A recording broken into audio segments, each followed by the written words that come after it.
سبق دو. حمد. حمد کسے کہتے ہیں؟ حمد اللہ کی تعریف کو بیان کرنے کو حمد کہتے ہیں. جی، وہ نظم جس میں اللہ تعالیٰ کی تعریف بیان کی جائے. ٹھیک ہے، ٹھیک ہے. پڑھیے. خدائے برتر خدائے بالا، تو ہی ہے مالک تو ہی ہے آقا، تو ہی مناظر کی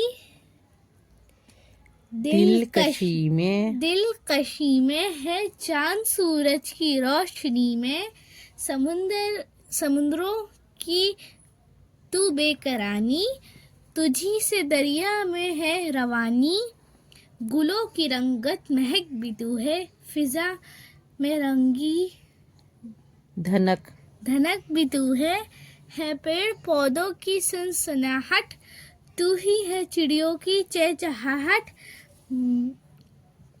مسرت لفظ ہوتا ہے نا، یعنی خوشی. مسرتوں کا بیاں بھی تو ہے، خوشیوں خاموشیوں جی کی. لیکن خاموشی نہیں پڑھیں گے، اس میں الف نہیں ہے تو خاموشیوں جلدی سے پڑھ لیں گے. خاموشیوں کی زباں بھی تو ہے، ہر ایک سو میں جہاں بھی جاؤں، تیرا ہی اثر.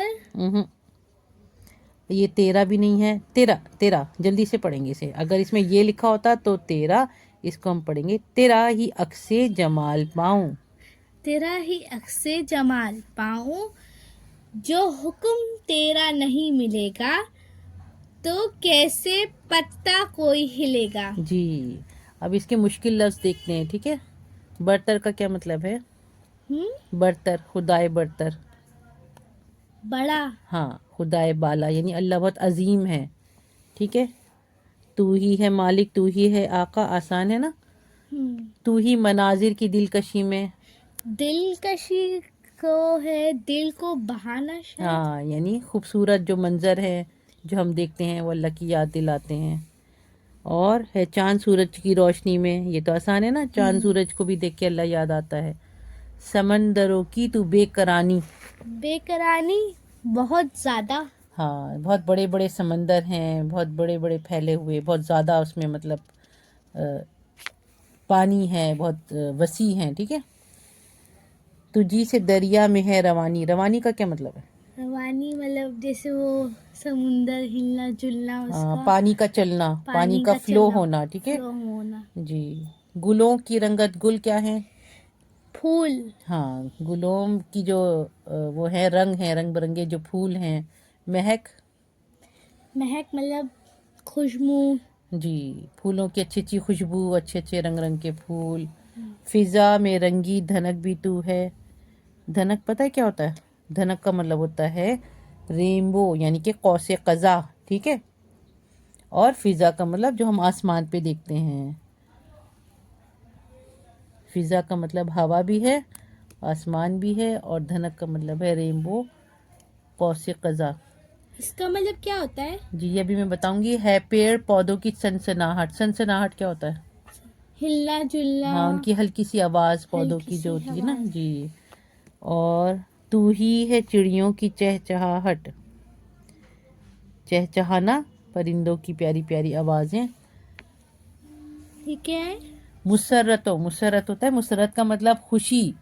مسرتوں کا بیاں بھی تو ہے، سب خوشیاں اور سب جو ہے وہ اللہ تعالیٰ کی طرف سے ہیں. یہ جمع ہے مسرت کا. ٹھیک ہے، خاموشیوں کی زباں بھی تو ہے. خاموشی لکھتے ہیں، یہاں شاعر نے اس کو شارٹ کر کے لکھا ہے خاموشی. اور جیسے کہیں تیرا لفظ آیا ہے، تیرا نہیں لکھا نا، اس طرح لکھا ہے یہ. خاموشی میں بھی اللہ یاد آتے ہیں، خوشیوں میں بھی اللہ یاد رہتے ہیں. جی. اچھا، ایک منٹ. ہر ایک سو کیا ہوتا ہے؟ سو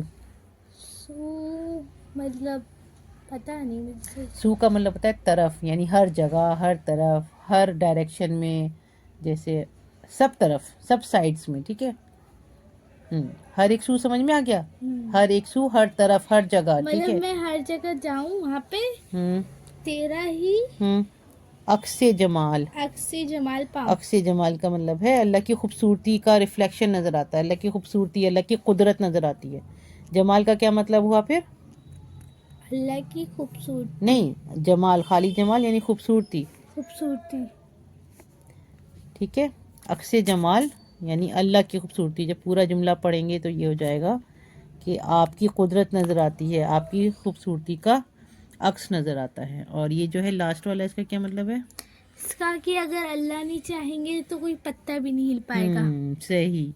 اور یہ پوری نظم جو ہے، مطلب جو حمد ہے وہ پڑھ لی ہے، اس کے مشکل لفظ بھی پڑھ لیے ہیں، اس کو ہم نے سمجھ لیا ہے. ٹھیک ہے، جو مشکل لفظ ہیں ان کو ہم یاد کر لیں گے تاکہ آئندہ بھی ہمیں آسانی رہے. ٹھیک ہے.